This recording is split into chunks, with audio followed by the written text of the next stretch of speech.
Sabi dito, trans healthcare is in a state of crisis. Naisip ko, paano naging in a state of crisis ang trans healthcare? Ano bang mangyayari pag hindi sila nakainom ng hormone blockers nila? They would feel bad about themselves? Well, adults do feel bad about themselves. What are you gonna do? You're going to block it with what? Drugs? Come on, man up.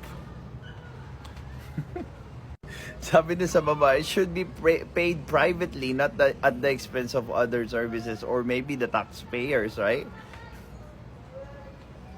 Kasi, for me, that's propagating yung mindset ng LGBT.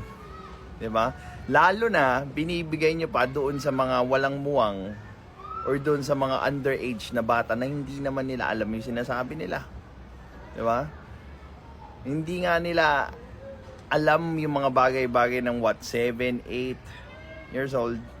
Tapos bibigyan nyo ng mga life-changing drugs, hormones.